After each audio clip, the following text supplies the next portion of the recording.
नमस्कार, राम राम सभी ने। दोस्तों, आपने हमेशा बड़े बुजुर्गों से एक बात कहते सुना होगा कि दाने दाने पे लिखा है खाने वाले का नाम। तो दोस्तों, आज मैं आपको एक किस्सा या यूँ कि एक मज़ेदार कहानी सुनाता हूँ। कहानी पूरी ज़रूर सुनिएगा। तो एक गांव में एक बहुत महान महात्मा रहते थे। उसी गांव में एक चतुर आदमी रहता था जिसको हर चीज़ में सवाल करना या यूँ कहो सामने वाले को गलत साबित करने में मज़ा आता था। वो पहुँच गया महात्मा जी के पास। उसने महात्मा जी से कहा कि महात्मा जी, आप हमेशा कहते हो कि भाई दाने दाने पे लिखा है खाने वाले का नाम। तो ये मेरे हथेली में 4 दाने हैं, आप देख के बताइए इस पे किसका नाम लिखा है। महात्मा जी ने उसे देखा और एक बार चावल को देखा। महात्मा जी मुस्कुराए और बोला कि देखो बेटा, इन दानों पे यहाँ से 5 किलोमीटर दूर एक पीपल का पेड़ है। वहाँ एक सुंदर सा हंसों का जोड़ा रहता है। इन दानों पे उनका नाम लिखा है। चतुर आदमी समझ गया महात्मा जी फंसा रहे हैं। चतुर आदमी ने वो दाने लिए, मुंह में भरे और निकल लिया। अब उसने फिर महात्मा जी को बोला कि आप तो कहते थे कि इन पे हंसों का नाम लिखा है, ये तो मैंने खा लिए।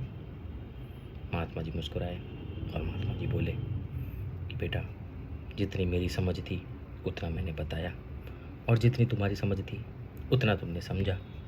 और यूँ मुस्कुरा के महात्मा जी वहाँ से चल दिए। चतुर आदमी भी अपने घर चला गया। वहाँ से वो घर पहुँचा और उसके पेट में दर्द होना शुरू। और वो पेट में दर्द से परेशान एकदम। उसने वैद्य जी को बुलाया, वैद्य जी को अपनी समस्या बताई। वैद्य जी ने कहा इसकी समस्या का हल तो एक ही वैद्य के पास है, वो दूसरे गाँव में है, तुम्हें वहाँ जाना पड़ेगा, उनके पास ज़रूर तुम्हारे प्रॉब्लम का सॉल्यूशन होगा।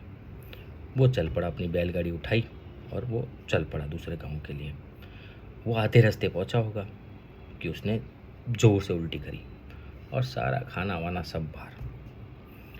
ऊपर एक हंसों का जोड़ा बैठा था पीपल के पेड़ में। वो नीचे उतरा और उसने वहाँ से चार दाने चुगे और उड़ लिए। जैसे ही वो उड़े, वो चतुर आदमी को बात महात्मा जी की याद आई कि उन दानों पे हंसों का नाम लिखा था और सारा मामला चतुर आदमी समझ गया। तो दोस्तों, इस कहानी से हमें एक शिक्षा मिलती है कि जो हमारे भाग्य में लिखा है वो हमें ज़रूर प्राप्त होगा। वो कोई नहीं रोक सकता, वो खुद हमारे पास चल के आएगा। और जो हमारे भाग्य में नहीं लिखा उसको हम छीन भी लेंगे तो भी वो वापस चला जाएगा। हमारा काम मेहनत करना है और हमारा फल अपने आप चल के हमारे पास आएगा। हमसे हमारा भाग्य कोई नहीं छीन सकता, ये याद रखना हमेशा दोस्तों। अगर आपको ये कहानी मस्त लगी है तो हमें लाइक करें, कमेंट करें कि आपने भी ये बात सुनी है क्या कि दाने दाने पे लिखा है खाने वाले का नाम। और ऐसी एक नई कहानी के साथ हम फिर मिलेंगे। तब तक जय हिंद, जय श्री राम।